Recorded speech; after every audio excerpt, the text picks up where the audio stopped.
So today, good morning. Today we're gonna look at fake foods. Oh, And it aggravates me the more I look at ingredients. It just so as a disclaimer, I'm not a medical doctor. Everything provided here, which we're not gonna give any medical information today, really anyway, but everything provided here is for educational purposes only. And I love that I've had the opportunity to have a firsthand glimpse of what these foods actually do inside our bodies. And that was, God provided that through my daughter, Cheyenne, who I have learned so much from, and you never stop learning as a mom or in natural health or anything related to those things. So the first thing we're gonna look at is pickles. This blew my mind the first time that I really looked at a jar of pickles as to actually what's in it. And we're gonna look in detail in some of these. But obviously you should have cucumbers, you should have water, distilled vinegar, sea salt, and then calcium chloride is added as a firming agent. The old timers used alum. That's what helped to make them crisp. And so that's still available on the market today. So like those ingredients, I'm like, okay, I can deal with those. Well, then you get into preservatives. Well, anytime you have processed foods, you're gonna have something as a preservative. But natural flavors, you really don't know what's in there because it's a proprietary blend. They can't tell you what's in have you there. ever found out? I've been looking, I can't find anybody that knows what natural flavors are. It depends on the product because it can vary. It could be anything from HEK 293 to. We're gonna look at how the FDA defines natural flavors. I've got those definitions in here. And so when you have manufacturing companies, be it feed manufacturers or human food manufacturers, they have to go by certain regulations. And so the FDA labeling, like they put out there, how it's supposed to be labeled and what can be included and what doesn't have to be included. There's some of that too. But the polysorbate 80 is one that probably gets my goat almost as quick as most things, or about the quickest. And I won't give it away here because it's further down in my slide. So we're gonna look at that one. Potassium metabisulfite. I had no idea what that was. And then, why do they have to add food coloring? Why do you have to have a crazy yellow color on your pickles? But they're not all that. I don't when I'm at home, no. Well, when I saw this, I started looking for the organic one. Oh, I had it further up in there. Okay, good, y'all don't have to wait. So polysorbate 80 is a surfactant. It is used as an emulsifier. And I actually called Mount Olive to ask them, why is it in there? Because in pharmaceuticals, like it does have a purpose. In pharmaceuticals, they know that it crosses the blood-brain barrier. So if it's something that targets something inside your brain, you're gonna put that in there. What does emulsifier mean? Emulsifier is that it will like mix up in a liquid and not separate back out. So like salad dressings, that's a real big one that they will have some sort of an emulsifier in there. They put it in here because it helps with the flavors that they have in their natural flavor ingredient list or items that they use. There's a lot of oils that they use with the flavorings, and that helps keep it from separating out because otherwise the oils would then separate out. I'm not, there's nothing Are you wrong. okay? My fan is in my car. No, it's hot in here. It's hot in here. Thank you. You're welcome. And so her answer was also, hey, we have an organic line that does not have the polysorbate in there, which they actually have two lines that do not have the polysorbate in there now.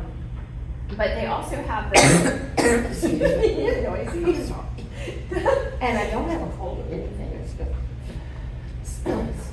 The polysorbate 80 is also found in vaccines, and it's used as an vaccines? Yes, as an adjuvant, however you pronounce it, where it helps with the body recognizing that there's something foreign in there, and so it activates your immune system. So that's the response that they want. That's one of the reasons that it's put in there.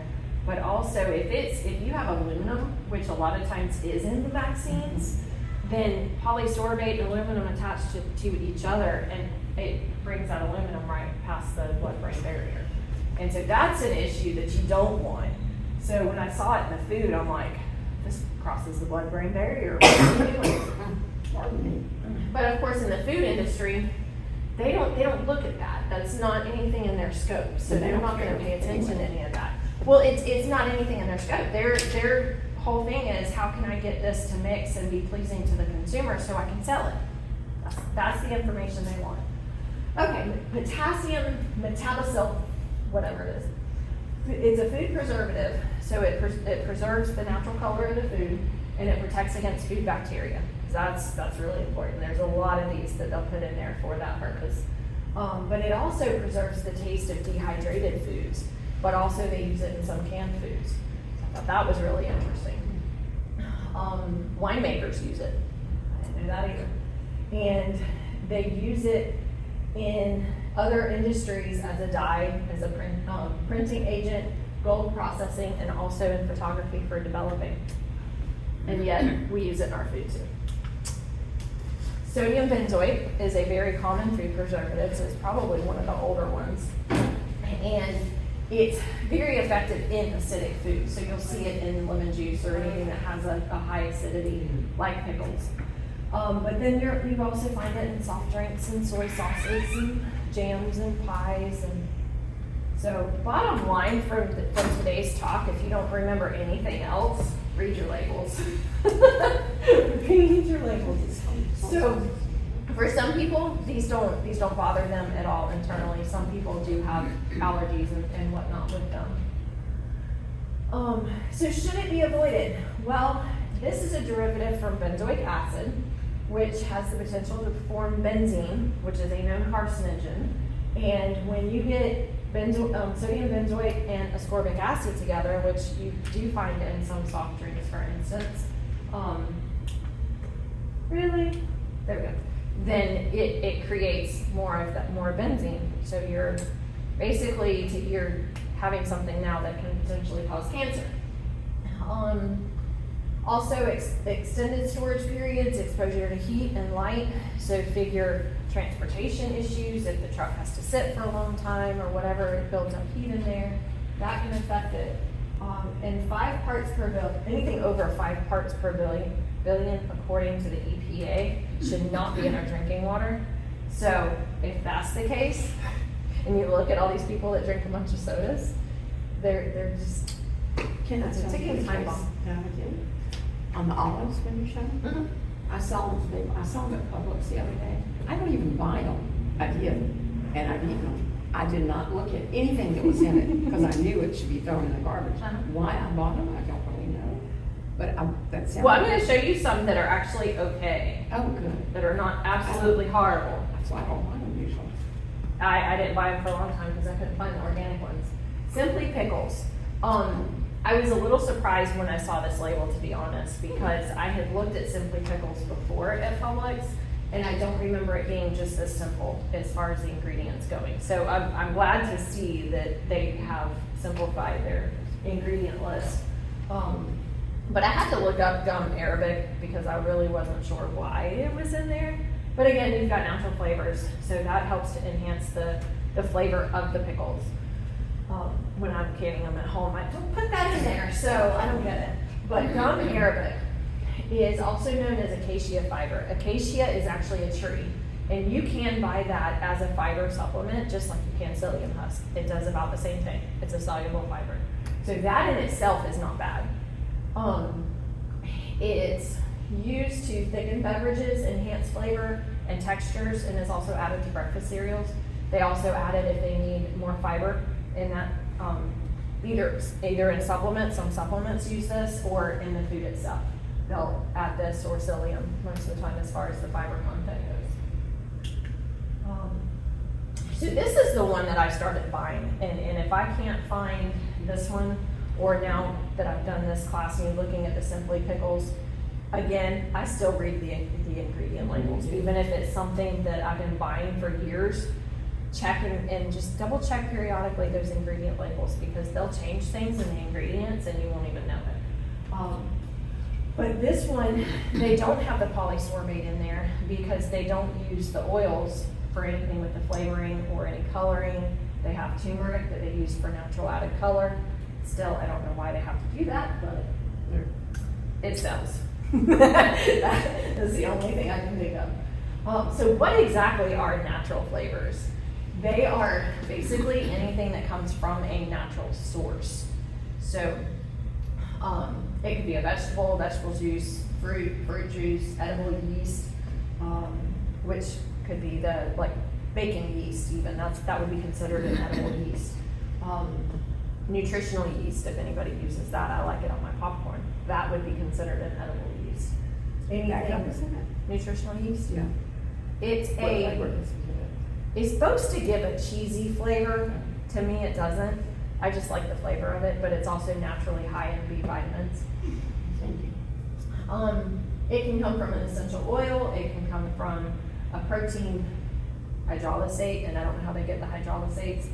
A distillate, roasting, heating, any natural thing.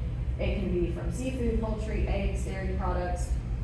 But if they have, it can even be spices. So sometimes they'll list like spices on there. Well, if it's several spices or a spice blend, they don't have to list all the spices that are in there. I'm very pleased with the companies that do, because that helps me, especially if you have something that you need to avoid or a child with allergies or intolerances or anything. That's very, very helpful. So a lot of times, because of how strict our diet had to be with Cheyenne, I would avoid those things. If it had natural flavor listed on there, if it didn't list specifically what it was, I would just put it back because I had to avoid certain things.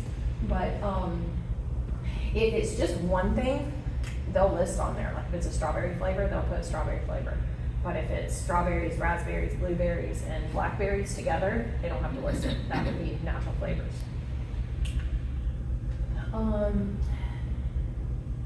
They're not required to specify the exact sources or components of these flavors.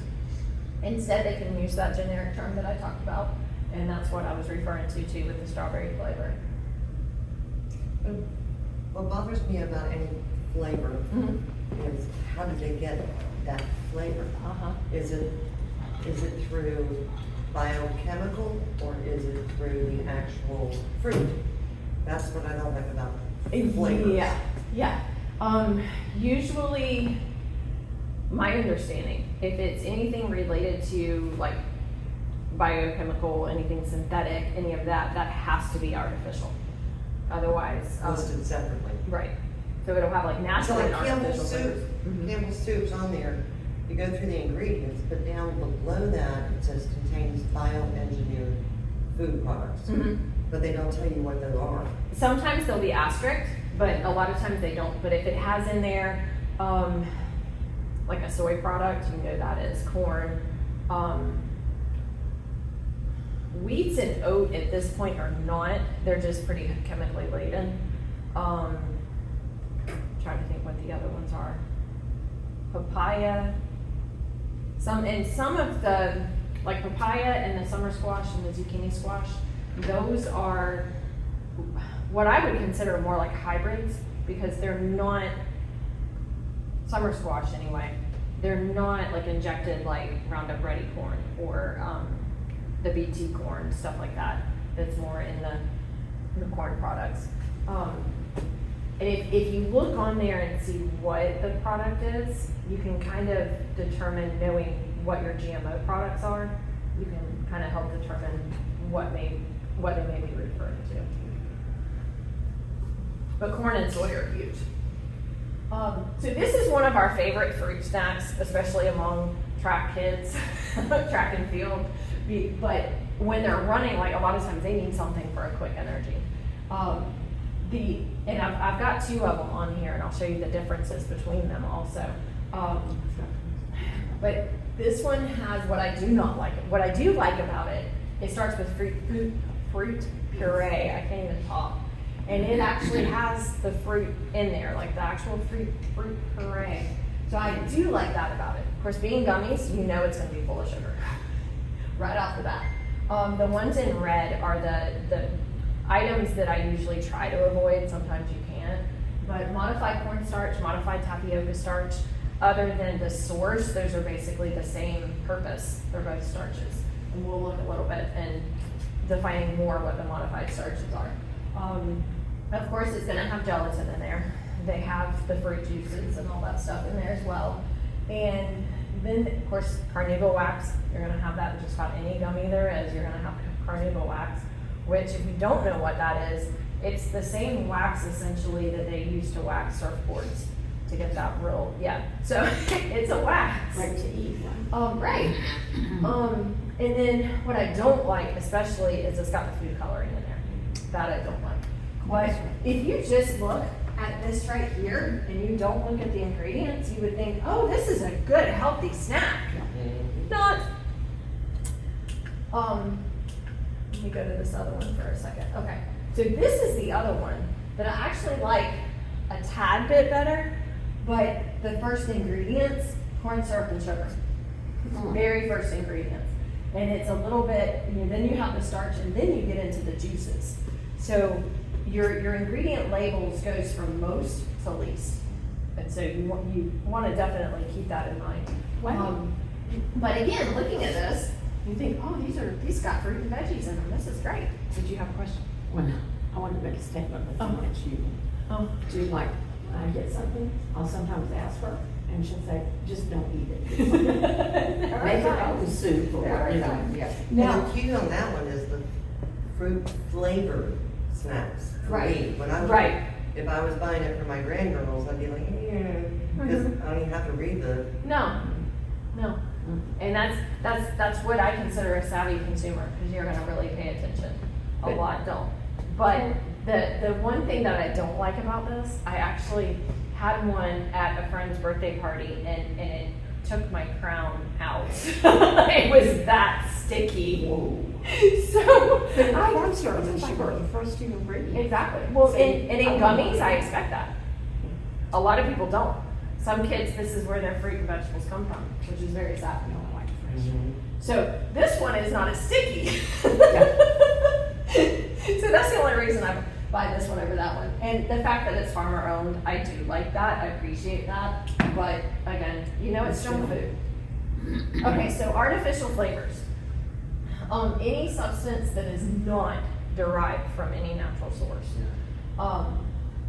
And I was gonna look this up specifically, but vanillin is a flavoring that you'll see if the more you read ingredient labels, you'll see that as an ingredient. If it's a vanilla flavor, vanillin is a fake vanilla, which vanillin can, and it's been around forever, but it can come from beaver ducks, like the actual animal beaver, yeah. So vanillin is something I try to avoid because it's one of those I don't know where it's from. But these are synthetic.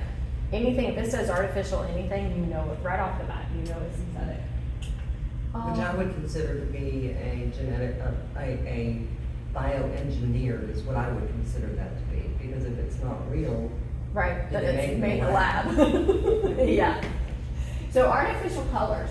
The biggest gripe I have with artificial colors is so many of them, as the years go by, you see them linked to, some of them studies show they're linked to cancer, some will be linked to kids that have a lot of hyperactivity like ADD, ADHD, things like that. And a lot of times, these kids that have these behavior issues, not all the time, but a lot of times, you can just cut out food coloring even, and some of this fake stuff, and it totally changes their disposition. It's amazing. Many of the food colorings that we use here are banned in Europe. Many of the ingredients that we use here are banned in Europe. If you look, and I meant to pull that up for this slide, but if you look at the instant oatmeal that's the fruit flavored, like strawberry instant oatmeal or something, if you look at one that's sold here in the US versus one that's sold in Europe, the one sold in Europe, you'll have a paragraph like this. The one sold in the US, it's like this. And way more fake junk. I'm sorry. I stole my water back.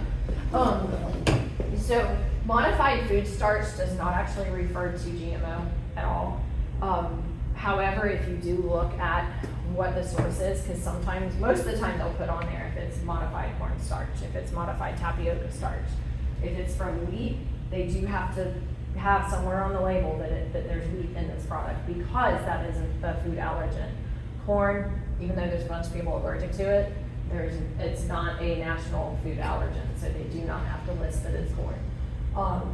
It can even be from potatoes or rice on the modified food starch. So if it just says modified food starch, you don't know what the source is. So there was a lot of times I have to put that back too, because Shy was intolerant to corn for a long time. And it's used in a lot of processed foods, baby foods even, because it helps with thickening. They'll also use the food starch if it's a lower fat food. They'll add it in there because it gives that texture, and that's what they're after. They're trying to like decrease the calories, for instance, but make it where it's still palatable and pleasing to you, because otherwise you're not going to eat it. But this is not the same as regular cornstarch that you would use in your kitchen. Dextrose, you'll see this a lot of times on things. Dextrose, now in the medical field, like if you're dehydrated, dextrose is fine. They put it in the IVs, it's already in the bag, it's a quick sugar, it's a quick energy, it hydrates your cells, because your cells are gonna take that in along with any water or anything, so there is a need for it in some cases. I don't think in our food. But they use it as a sweetener, it helps to extend shelf life. It is a simple sugar, so if you end up consuming a lot of foods that have dextrose in it, then you're gonna see the same issue as if you just sat down and ate a whole bunch of sugar. It is found naturally in our foods. And so that's where a lot of these companies and a lot of these companies that make things like this, it's, okay, well, this is found naturally in our food, so if I can make it where molecularly or in a lab it looks the same, it tests out the same, then we can put it in foods and it's the same thing. No, it's really not. They think it is, but it's really not.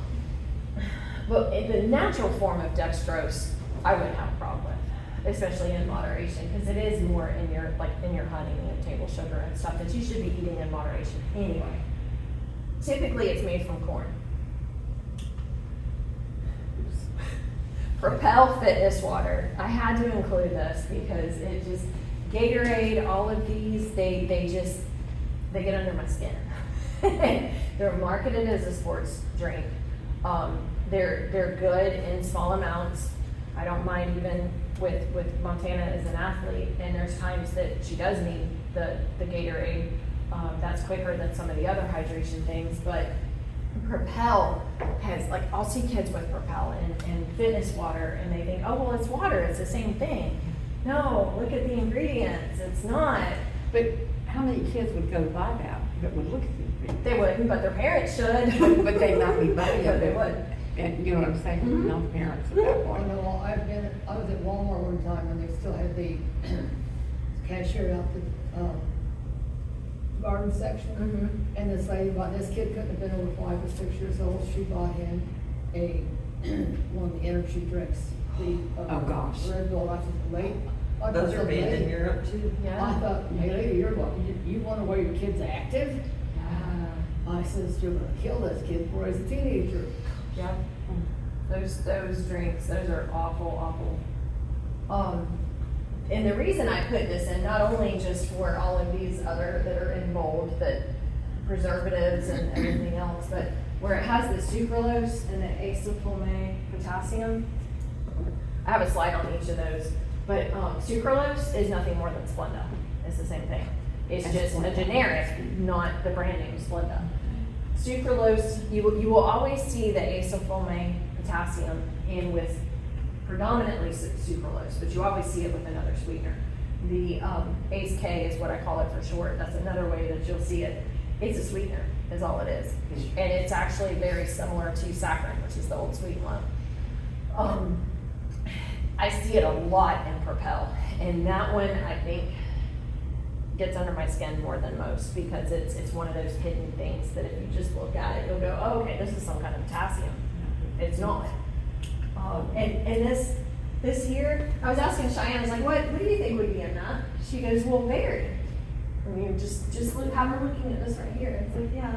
And then I showed her all this. Doesn't have any fruit juice in it whatsoever. Marketing can be very deceiving. That would be your natural flavor. Right. Would give you the berry. Right. And it would be more than one berry. So it could be raspberry, blueberry, blackberry, In other words, when you- China berry, we don't know. So what is sucralose?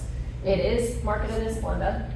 It is made from sugar, but they modified it to become 600 times sweeter than sugar. However, the article that I was reading, where I was really getting like exactly what is sucralose, they were saying it doesn't leave a bitter aftertaste in your Oh, mouth. it does. I can taste it. I don't know.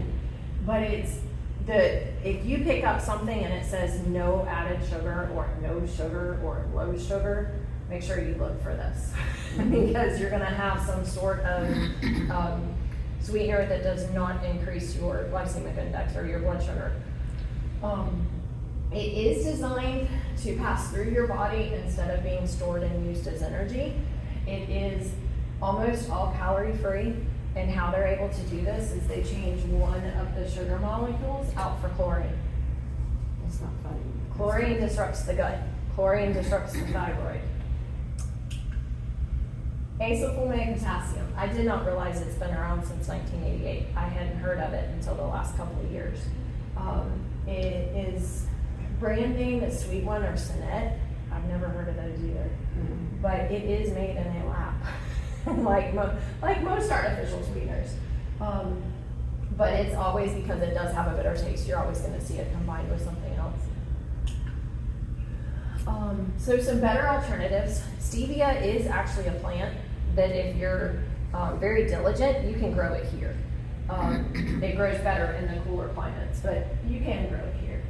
But with stevia, you want to make sure you read the labels, because if it's in a form that you can buy at the store, it has gone through a tremendous process where the packets, because you can get it in powder form, and so that's going to be a white powder.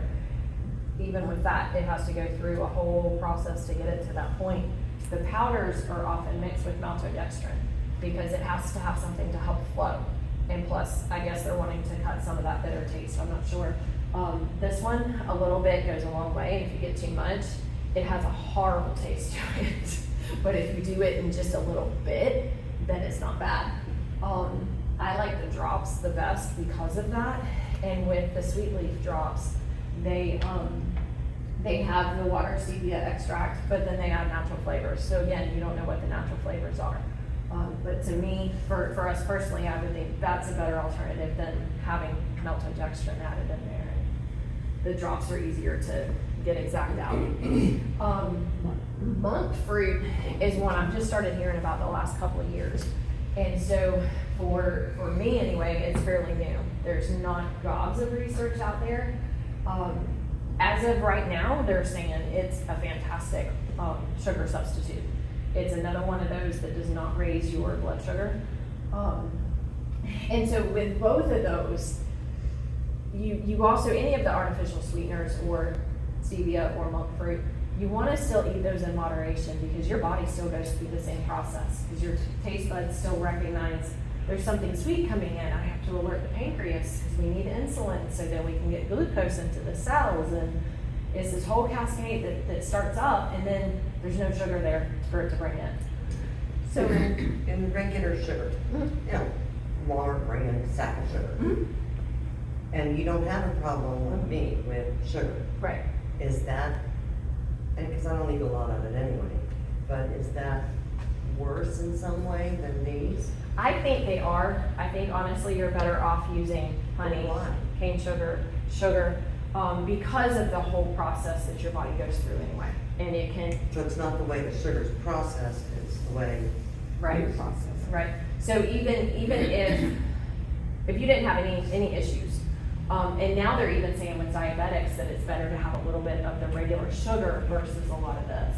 And I don't have confirmation on this part is my opinion, but to me it's better because of the process that our body goes through to get ready for that sugar and everything, and then it's not there. If you have the sugar in there, then your body knows what to do with that because it's been around forever.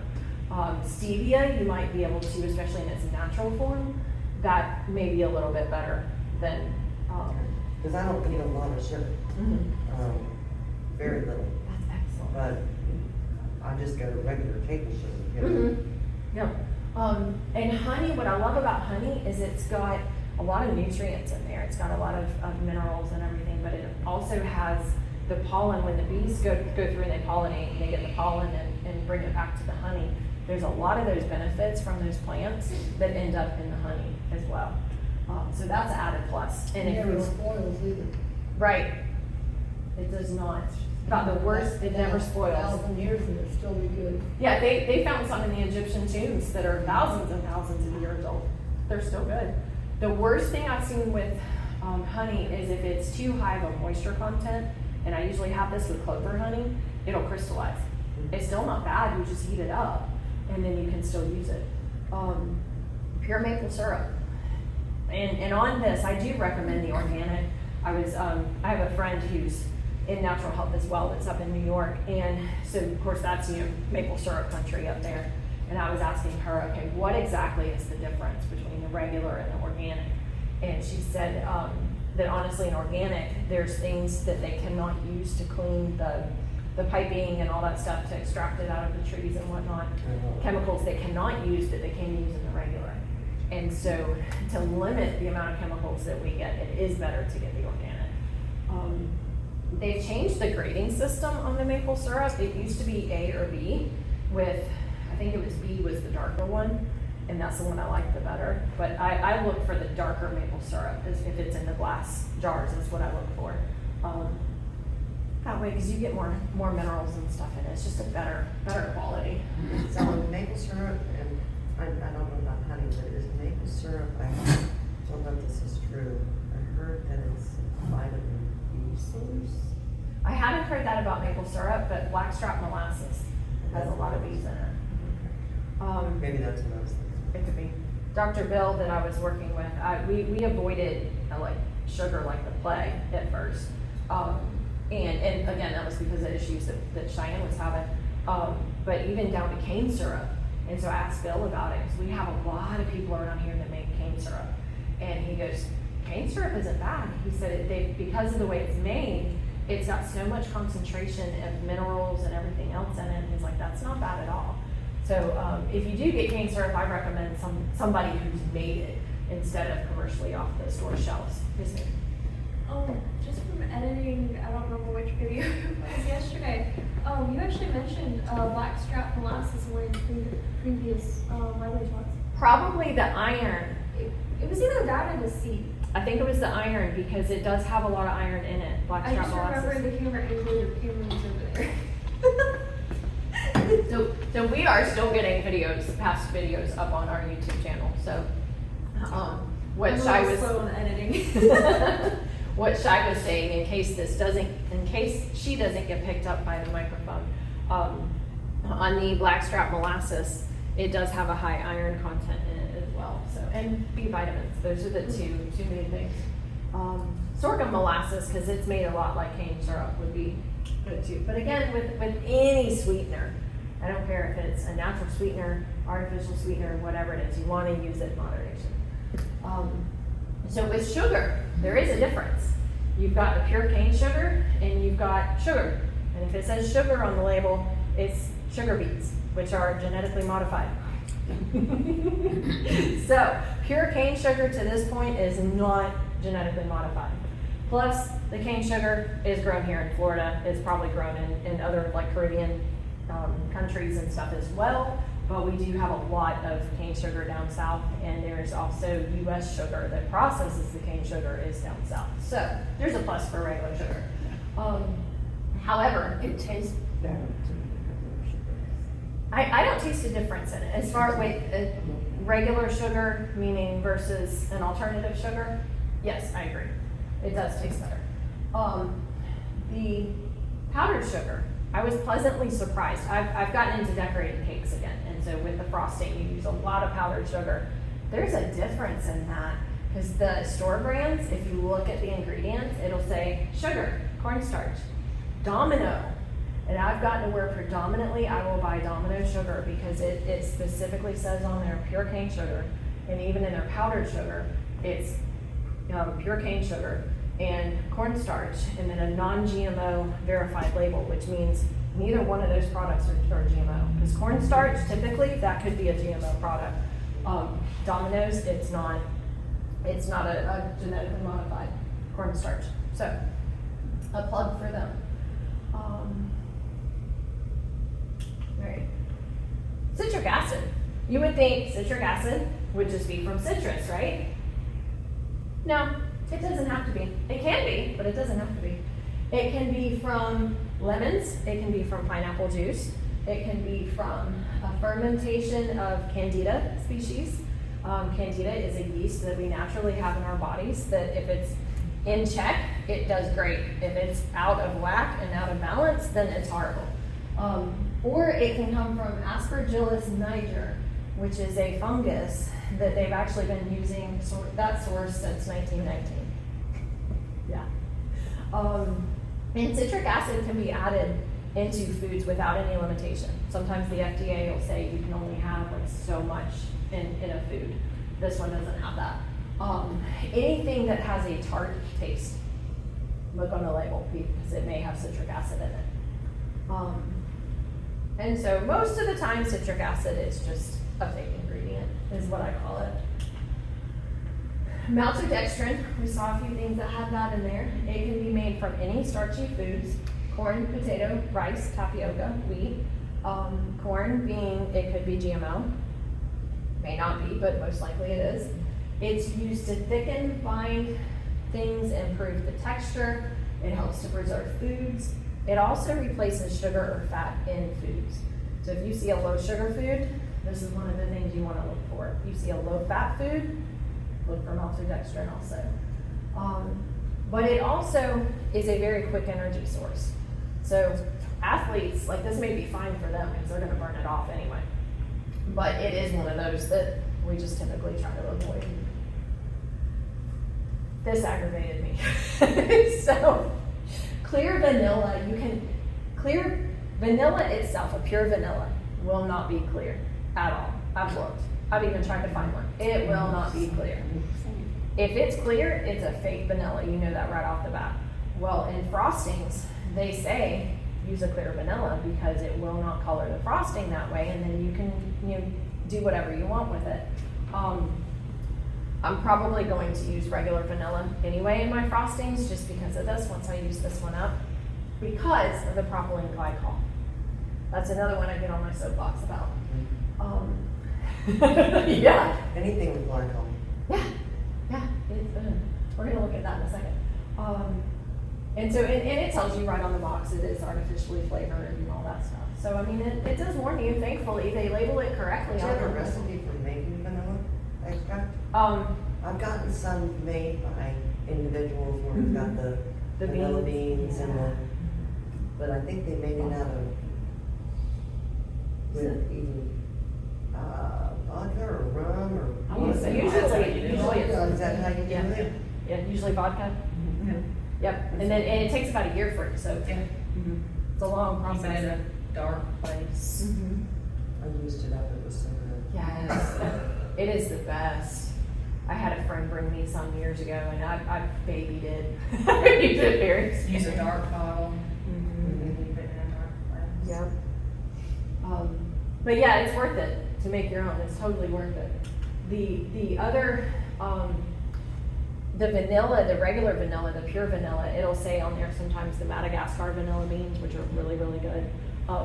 And it'll say like the vanilla extractives, which best I can tell, that's the same thing as an extract. So they're already making it and then they're putting it in there.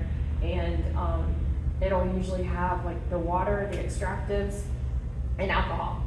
And that's what you want to look for if you're buying one. It shouldn't have anything else added to it. So what is propylene glycol? First of all, it's used in the automotive industry. It is, antifreeze has it in there. Brake fluid, hydraulic fluid. It's from petroleum industry. Petroleum industry has totally infiltrated our food, and it goes way back to World War I. World War II. World War II. Probably started in one, but really got its going in World War II. It easily penetrates the skin, but it also breaks down the cell structure. It's in many stick deodorants. It's in many lotions. It's in many cosmetics, hair care products, especially shampoos, toothpaste, laundry detergents. Anywhere that glycerin can be used, this can be used also. This, from a manufacturing standpoint, propylene glycol is cheaper than glycerin, and it's a little bit more effective in getting the job done that they want done. Like if it's a lotion, for instance, it's gonna penetrate the skin more. And so manufacturing companies obviously are gonna use propylene glycol because they can get more bang for their buck. It doesn't need to be in our food. Imitation butter, I don't buy imitation butter. I had been given one years ago, and when I cleaned out my pantry recently, I found it, and propylene glycol is in that too. Wasn't this what you and I had a conversation about? Yeah, I was on my soapbox the other day about it. It was really quite funny. So it is a synthetic food additive. It belongs in the same chemical group as alcohol. It is colorless, odorless. It has a slightly syrupy liquid, but almost no taste. And it's a bit thicker than water. So they can mix things in it, mix flavorings in it and stuff. So understanding it from a manufacturing standpoint, it makes sense as to why they would use it. Looking at it from a nutrition and a health standpoint, it's like the plague. Just leave it alone. And it is used in a variety of processed foods. And sometimes it shocks you. The things that it's in. Okay, so that is all my information for this class. Because of us going out of town next month for our anniversary and then the holidays, my next class will be in January. So look for updates on that. I don't remember the topic, but I know it's either in January or February. I'll be doing a class on making tinctures. And that'll be Joanne could fun. help So I you. hope Joanne comes to that because she got me started in making tinctures. Yes, ma'am. What's your YouTube channel? It is this right here, at Simply Neutralistic, and then LLC. Does it require the @ Yes, Okay. it helps you find it better. Yeah. 7928, and if you put that whole thing in there, it gets you to my YouTube channel a whole lot faster. If you don't put the numbers in, you won't hardly find her even if you're subscribed. Yeah. I've tried. I've got like 15 subscribers, so because of that, I don't come up very easily on the feed. No, you're not popular enough No, because how of it. many do you need to be popular? 50 and up. We can get The more you get, YouTube will put you Yeah. up. Okay, so give me that, please. Write it down. I am Take a trying picture to of it. find you Mom. now. Okay. I can literally just telegram her the link and do it all myself. Yeah, you can. I can also. So I know what I was spacing. And so if you can't find it, I can also text it to you. Mm. And so my goal is, since I will be absent for 3 months, that I'll have some videos up on our YouTube channel also, or my YouTube. Yeah, I say I've got- our, because Cheyenne helps me. with it. Yeah. Yeah, my spare I've time. got one. I think I just finished the iron. I'm working on C, or it might be the other way around. And then I think there's a few more that's actually on your phone. Probably. We need to get I that. know there's too. at least one more. Yeah. I did find